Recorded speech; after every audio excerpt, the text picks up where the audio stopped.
اعوذ باللہ من الشیطان الرجیم بسم اللہ الرحمن الرحیم مولاي صلی وسلم دائما ابدا علی حبیبک خیر الخلق کلہم۔ خواتین و حضرات، حضرت امام بخاری رحمۃ اللہ علیہ کی بخاری شریف کی حدیث نمبر 136 آپ کے سامنے بیان کرنے کی سعادت حاصل ہو رہی ہے۔ حضرت امام بخاری رحمۃ اللہ علیہ روایت کرتے ہیں، ہمیں یحییٰ بن بکیر نے حدیث بیان کی، انہوں نے کہا ہمیں لیث نے حدیث بیان کی، اور ان کو خالد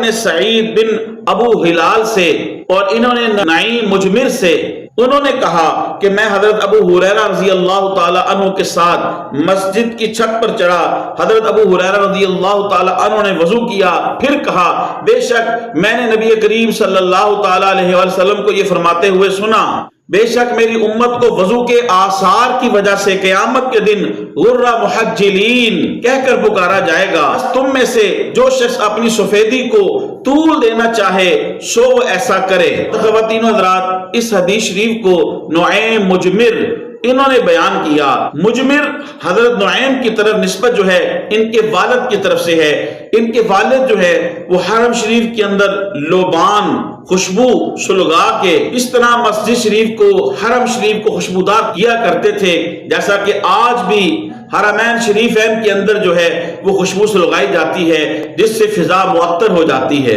اس سے قبل کہ میں حدیث شریف کی تشریح کروں، یہاں پہ مجمر کا لفظ آیا، اس کا معنی میں نے بیان کیا۔ دیکھنے والوں سے میری گزارش یہ ہے کہ آپ بھی مسجد سے محبت کیا کریں۔ اللہ پاک نے آپ کو دیا ہے، ایک تو آپ منتھلی اگر چندہ مسجد کو دیتے اور دینا چاہیے، اس کے علاوہ ایکسٹرا جو ہے انسان کو مسجد کے ساتھ محبت کرنی چاہیے، مسجد کو خوشبودار کرنا چاہیے، مسجد کے دیگر معاملات کے اندر خوشی کے ساتھ دلچسپی لینی چاہیے۔ اسی طرح آپ کے اگر اندر مالی استطاعت نہیں ہے تو آپ کا بھائی، بیٹا،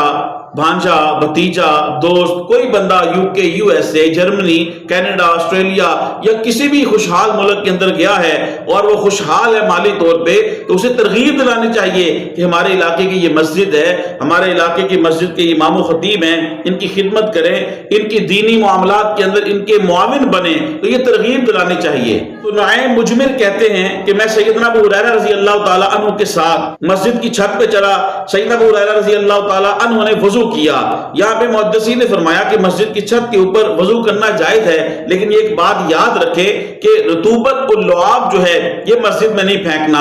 اور ایک برتن رکھ لیا جائے، برتن کے اندر جو ہے اپنے وضو کا غسالہ جو ہے وہ گرایا جائے۔ صلی اللہ علیہ وسلم نے ارشاد فرمایا قیامت کے دن میری امت کو آثار وضو کی وجہ سے غرہ محجلین کہہ کر پکارا جائے گا۔ غرہ محجلین کے آثار وضو کی وجہ سے، یعنی وضو کرنے کی وجہ سے امت محمدیہ کے جو اس وضو کے اعضاء ہیں، یعنی چہرہ، دونوں کونیے، دونوں ہاتھ، دونوں پاؤں، یہ جو اعضاء وضو ہیں یہ آثار وضو کی وجہ سے چمک رہے ہوں گے، تو اس چمک و دھمک کی وجہ سے انہیں غرہ محجلین کہہ کر پکارا جائے گا، اور یہ بہت بڑا اعزاز ہے الحمدللہ۔ پھر حضور نے فرمایا کہ تم میں سے جو اپنی سفیدی کو اور نور کو زیادہ کرنا چاہتا ہے تو وہ زیادہ لمبا کرے، زیادہ طویل کرے۔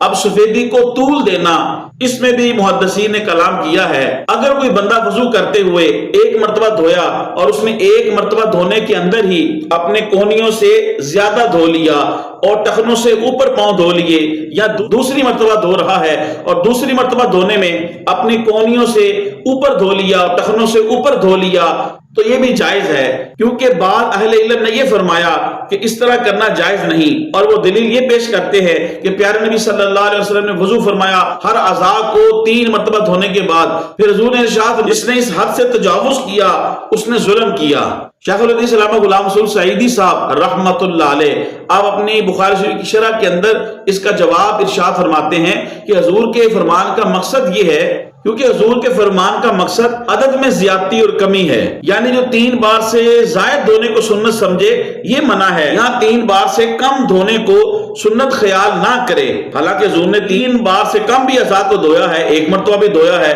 2 مرتبہ بھی دھویا ہے، تو یہ بھی سنت ہے، اس بات سے منع کیا گیا ہے۔ لیکن اگر کوئی ایک ہی مرتبہ دھوتا ہے اور کونیوں سے اوپر دھو لیتا ہے اور ٹخنوں سے اوپر دھو لیتا ہے، یا 2 مرتبہ ہی دھوتا ہے اور 2 مرتبہ دھونے میں وہ اپنے کونیوں سے اوپر یا ٹخنوں سے اوپر دھو لیتا ہے، تو یہ حرام اور ناجائز نہیں ہے، کیونکہ سیدنا ابو ہریرہ رضی اللہ تعالیٰ عنہ سے یہ ثابت ہے۔ بہرحال علامہ ابن بطال رحمت اللہ علیہ آپ خود بھی یہ لکھتے ہیں کہ سفیدی اور نور کو لمبا اور زیادہ کرنے کا مقصد یہ ہے کہ ہر نماز کے اوپر نیا وضو کرنا اور صحیح طریقے سے وضو کرنا، یہ مراد ہے۔ یعنی حضور نے جو ارشاد فرمایا کہ جس سے ہو سکے وہ اپنے نور کو، اپنی سفیدی کو زیادہ کرے، اس کا معنی یہ ہے کہ ہر نماز میں نیا وضو کرنا اور وضو کو جب بھی کرے اچھے طریقے سے اطمینان کے ساتھ وضو کرنا۔